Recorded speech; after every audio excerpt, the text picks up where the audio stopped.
ဒီနေ့မှာတော့မြန်မာနိုင်ငံအတွင်းလက်ရှိလူနေမှုဘဝအခက်အခဲများနှင့်ပြည်သူများရင်ဆိုင်နေရသောစိန်ခေါ်မှုများကိုတင်ပြပေးသွားမှာဖြစ်ပါတယ်။လက်ရှိအချိန်မှာပြည်သူများအတွက်အကြီးမားဆုံးပြဿနာတစ်ခုကအခြေခံစားတောက်ကုန်ဈေးနှုန်းများတက်လာခြင်းဖြစ်ပါတယ်။ဆန်စားသုံးဆီစားနှင့်အသားငါးတို့၏ဈေးနှုန်းများမြင့်တက်နေခြင်းကြောင့်နေ့စဉ်အသုံးစရိတ်များတိုးလာပြီးဝင်ငွေနည်းပါးသောမိသားစုများအတွက်အထူးအခက်အခဲဖြစ်ပေါ်နေပါတယ်။ထို့အပြင်ငွေကြေးတန်ဖိုးမတည်ငြိမ်မှုကြောင့်ကျပ်တန်ဖိုးကျဆင်းလာပြီးကုန်ဈေးနှုန်းများဆက်လက်မြင့်တက်နေပါသည်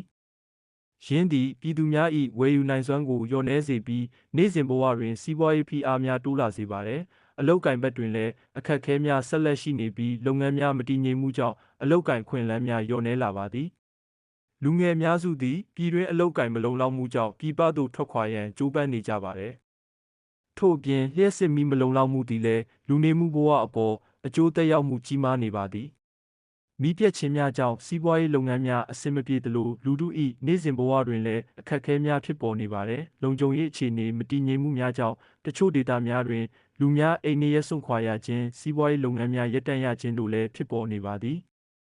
ကျန်းမာရေးနှင့်ပညာရေးကဏ္ဍများတွင်လည်းစိန်ခေါ်မှုများရှိနေပြီးဆေးကုသမှုစရိတ်မြင့်တက်လာခြင်းနှင့်အရည်အသွေးမြင့်ဝန်ဆောင်မှုများရရှိရန်ခက်ခဲမှုများဖြစ်ပေါ်နေပါသည်။အဆိုပါခက်ခဲများသည်ပြည်သူများ၏လူနေမှုဘဝကိုတိုက်ရိုက်ထိခိုက်စေပြီးစီးပွားရေးဖိအားများတိုးလာစေပါသည်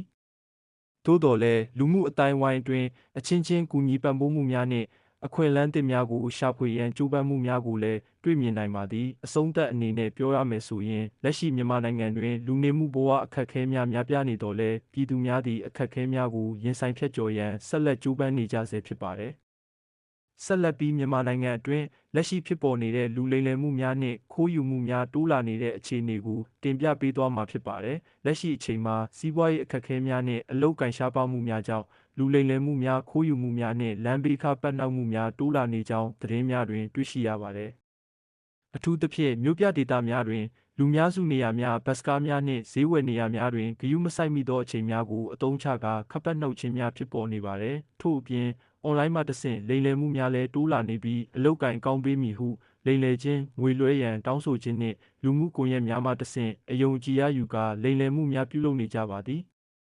ယင်းကဲ့သို့သောလိမ်လည်မှုများနှင့်ခိုးယူမှုများကြောင့်ပြည်သူများအတွက်လုံခြုံရေးစိုးရိမ်မှုများတိုးလာနေပြီးနေ့စဉ်ဘဝတွင်ပိုမိုသတိထားနေကြရပါသည်။အထူးသဖြင့်လူများစုနေရာများတွင်ကိုယ်ပိုင်ပစ္စည်းများကိုတေချာထိန်းသိမ်းထားရန်မသိသူများ၏အကူအညီများကိုလွယ်ကူစွာမယုံကြည်ရန်နှင့်အွန်လိုင်းတွင်ကိုယ်ရေးအချက်အလက်များမဖော်ပြရန်အရေးကြီးပါသည်။အဆုံးသတ်အနေနဲ့ပြောရမယ်ဆိုရင်လူလိမ်လည်မှုနှင့်ခိုးယူမှုများတိုးလာခြင်းသည်လူမှုဘဝအပေါ်အကျိုးသက်ရောက်မှုရှိသောပြဿနာတစ်ခုဖြစ်ပြီးပြည်သူများအနေဖြင့်အမြဲတမ်းထားကာကိုယ်ပိုင်လုံခြုံရေးကိုဦးစားပေးရန်လိုအပ်နေပါတယ်